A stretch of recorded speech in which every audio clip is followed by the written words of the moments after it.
I never imagined that speaking up would cost me my job, but that's exactly what happened. One afternoon, after weeks of dealing with my boss's unfair treatment, I finally gathered the courage to confront her. I'd had enough. But when I walked into her office and voiced my frustration, I was fired on the spot. Just like that. Without warning or any attempt to resolve the situation, it was a gut punch I didn't see coming. But here's the twist: what happened after that left me absolutely speechless. And I learned more about my workplace, my boss, and myself than I ever could have imagined. Little did I know, the tables were about to turn in ways I never expected. The story doesn't end with me walking out the door, jobless and angry. No, this is just the beginning. As I looked back on everything that had led to that moment, I realized there was more at play than I could have ever guessed. Stick with me because what happens next will blow your mind. When I first landed my job, I thought I had hit the jackpot. It was the perfect opportunity, or so I thought. The company was respected, the benefits were solid, and my colleagues seemed like a great group of people, but there was one thing I hadn't prepared for. Sarah, my boss. She seemed charming at first, a boss who knew how to keep things moving and motivate her team. She had this talent for making people feel like they were important, but that was all a facade. Beneath the surface, Sarah was anything but the leader I had imagined. Over time, I started to notice the cracks in her leadership. While she presented herself as a team player, Sarah's management style was far from fair. It didn't take long for me to realize that her decisions were driven by favoritism, and that she always seemed to find ways to take the credit for other people's hard work. It wasn't just the little things like using our ideas in meetings and passing them off as her own. It was bigger. It was the way she manipulated situations to her advantage. Sarah was the kind of boss who would do anything to look good in front of higher ups, even if it meant throwing her employees under the bus. I could feel the tension in the office building. It was like we were all walking on eggshells, trying not to upset her. But all the while, she was creating this toxic environment where we were all competing for scraps. It didn't take long for me to see the pattern emerging. The people who were always closest to her, the ones who flattered her, agreed with her no matter what, were the ones getting all the praise. They were the ones being promoted, getting the raises, and most of all, getting her trust. Meanwhile, the rest of us were left fighting for crumbs, doing the heavy lifting, and getting nothing in return. At first, I just shrugged it off. Uh, it's part of the job, I told myself. Every workplace has its issues. But then things started to get personal. Sarah's behavior began affecting my work. I'd put in hours of overtime to finish a project, only to have her take credit for it in front of the entire team. She'd speak highly of her ideas during meetings, ideas that I had put together from scratch. I wasn't even given the chance to speak up or explain myself. It felt like every time I stepped up, she shut me down. It was as though my hard work didn't matter as much as her ability to look good in front of everyone else. It didn't stop there. I watched as Sarah promoted someone who, frankly, didn't deserve it. There was Jamie, a team member who did the bare minimum and always seemed to be on her phone. Everyone knew Jamie wasn't pulling their weight, but Sarah would always praise them, calling them a rising star in the team. It didn't make sense. I couldn't understand why Sarah was so blind to the reality of what was happening. The rest of us, who were working day and night to meet deadlines, were overlooked. It was like she was choosing to turn a blind eye to the people who actually deserved recognition. The worst part, when I tried to voice my concerns about this favoritism to Sarah, I was dismissed without a second thought. "It's just how things work," she'd tell me with a smile. that didn't reach her eyes, and maybe you should try harder. I remember feeling so small in those moments. I worked harder, pushed myself further, but nothing ever changed. Every time I tried to confront her about the treatment, she would shut me down, making me feel like I was the one with the problem. I wasn't the only one feeling this way. Slowly but surely, I realized I wasn't alone. My colleagues began to share their frustrations with me. They too had been overlooked for promotions or had their work unfairly criticized. But Sarah was always so quick to charm the higher ups, making herself look like the perfect leader.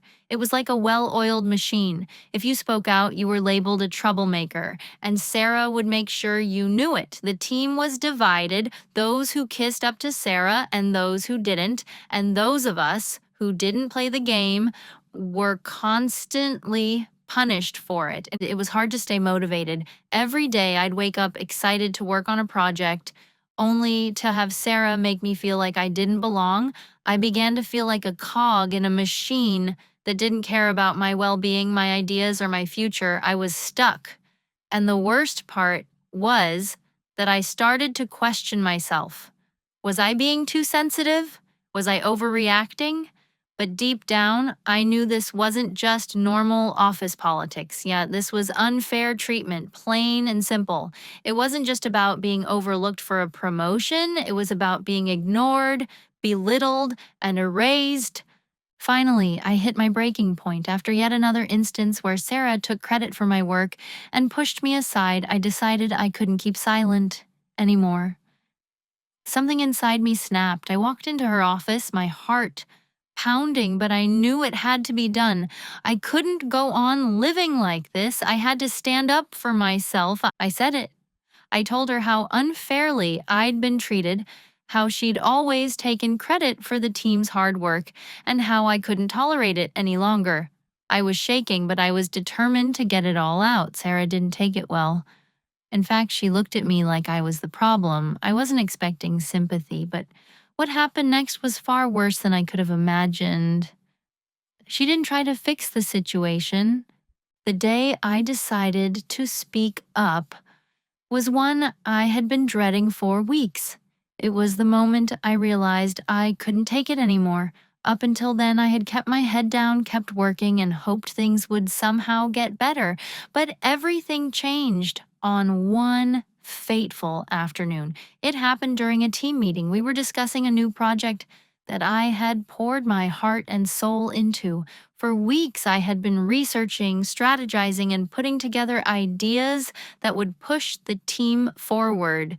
But when it was time to present, Sarah, my boss, did something that shattered my patience completely. She stood in front of the team and presented the plan as if it was all hers. Not a single mention of my hard work, not a single acknowledgement of the countless hours I had spent shaping that idea. I felt my blood boil as she spoke confidently, detailing each part of the project like it had come from her mind. But the worst part was that the team was eating it up. They were all nodding in agreement, praising her as if she had been the one to create it all. The feeling of being invisible, of being completely erased from something I had worked so hard on, hit me harder than I could have anticipated. As I sat there, my anger simmered beneath the surface. I could feel the tension rising, the weight of my silence growing heavier with each passing minute. I tried to hold it in, but the frustration was overwhelming. I had reached my breaking point. This wasn't just a case of being overlooked anymore. It was a blatant, unfair attempt to claim something that wasn't hers. I couldn't stay quiet any longer. That day, as soon as the meeting ended, I didn't wait. I walked straight into Sarah's office, determined to say what had been building up inside me for far too long. My heart was racing, my hands were shaking, but I knew it had to be done. The door shut behind me with a definitive thud, and I stood there for a moment, gathering my thoughts.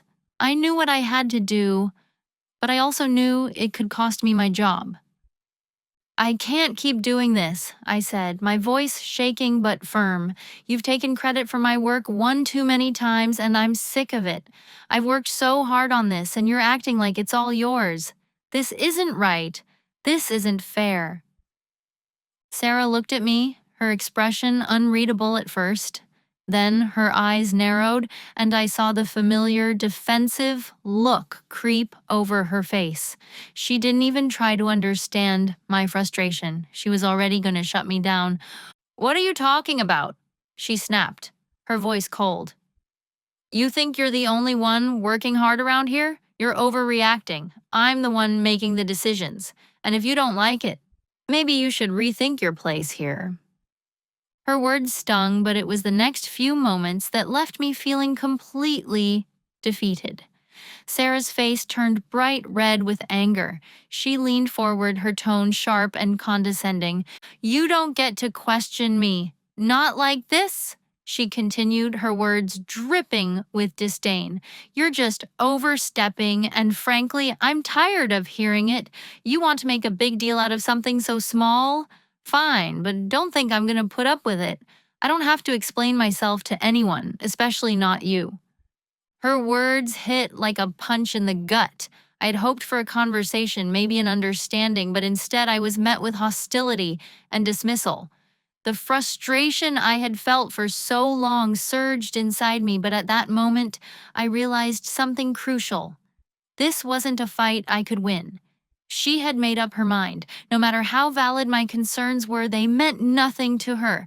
And just like that, everything I had been working for seemed to slip through my fingers. The next few moments were a blur. I thought maybe, just maybe, she'd take a moment to cool down and try to listen to me. But instead, she stood up abruptly, a clear sign that the conversation was over, at least for her. I'm done, she said, her voice sharp and final. You're fired. Pack your things and leave. I froze. I couldn't believe what I was hearing. One minute, I had been expressing my frustration, trying to stand up for myself, and the next, I was being shown the door. No warning, no chance to explain myself further, no attempt to find common ground. She didn't even try to justify her actions or offer any alternative. She just fired me. It took me a moment to process her words. I thought I had misheard her. You're firing me? I repeated, my voice shaky, almost incredulous. But she didn't budge. There was no empathy in her eyes, no remorse. She simply gestured toward the door. Don't waste any more of my time. Leave now. The shock of it hit me like a ton of bricks. I couldn't believe it. I had spoken up for myself, and I was being punished for it. I thought at least I would get some kind of understanding, but instead I was out the door, just like that. The emotions hit all at once: shock, disbelief, anger. I had worked so hard for this job, and here I was, fired for doing nothing more than standing up for myself. I grabbed my things in a daze, unable to fully process the enormity of the situation. The reality of being fired started to sink in as I walked out of Sarah's office. I felt the weight of the decision settle in my chest. As I packed up my desk, still reeling from the shock of being fired, I thought my world had fallen apart. But little did I know, the real drama was just beginning. A few hours after I left the office, I received a call from an old colleague, Emily, who had worked with me on several projects before Sarah let me go. Her voice was tense, almost breathless, as she told me that things weren't what they seemed at the company. Sarah has been making some seriously bad decisions, Emily said, almost in a whisper, as though she feared someone might be listening. She's been pushing people around, and it's not just the employees who are suffering. I heard she's been using company funds for personal expenses and cutting corners wherever she can. The higher ups are starting to catch on. It's all going to blow up soon. I was floored. I had always suspected Sarah wasn't exactly playing by the book, But to hear that she was messing with company resources, it was unreal. As I sat there, absorbing the weight of Emily's words, I realized just how deep Sarah's unethical practices ran. It wasn't just her favoritism, her constant undermining of her employees. It was the very core of the company that she was tainting. The same company that had just tossed me aside without a second thought in the days that followed. I couldn't shake off the feeling that something big was coming. The whispers of misconduct started to spread, and soon even the higher ups began to ask questions.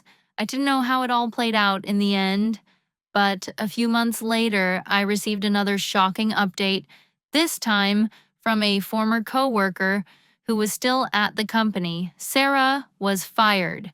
The reason? Mismanagement, misuse of company funds, and ironically, failing to do what she had always criticized the rest of us for, managing the company with integrity. It turned out Sarah's so called management style had been nothing but a thin veneer covering a corrupt operation. Her actions caught up to her in the worst way.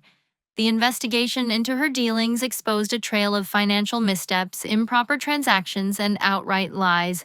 She had used her position to funnel money into personal projects and ignored the basic standards of business ethics.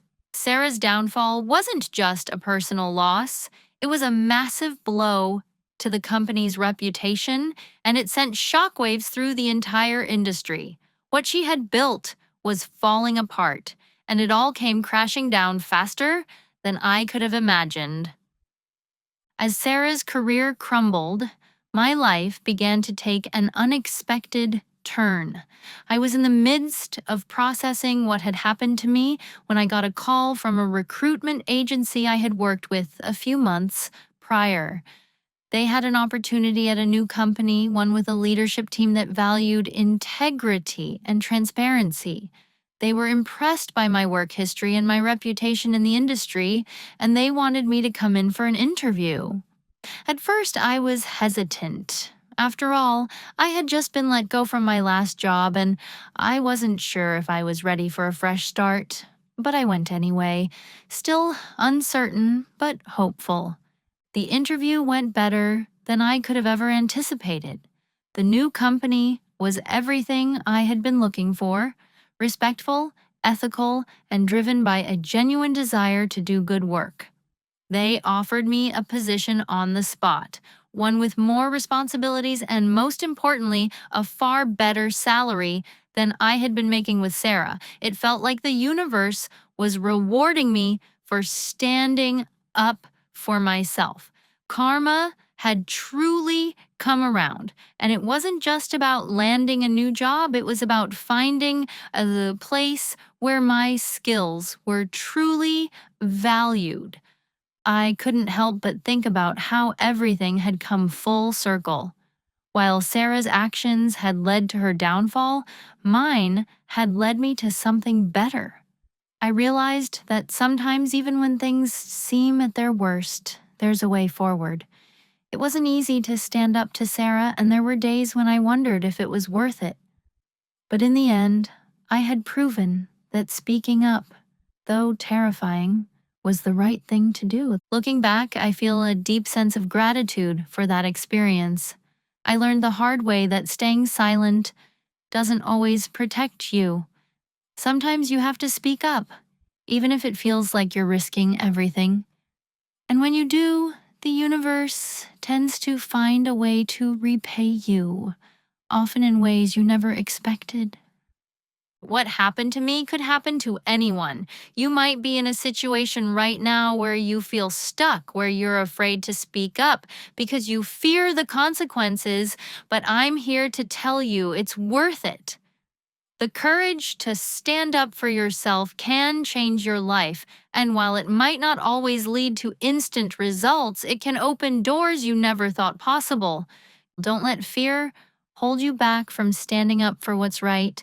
There will always be people who try to hold you down, who try to take credit for your work, or treat you unfairly. But You have the power to change your circumstances. Your voice matters. Have you ever been in a situation where you had to stand up to someone who held power over you? How did it go? Let me know in the comments. I'd love to hear your story and share in the journey of finding the courage to stand up for what's right.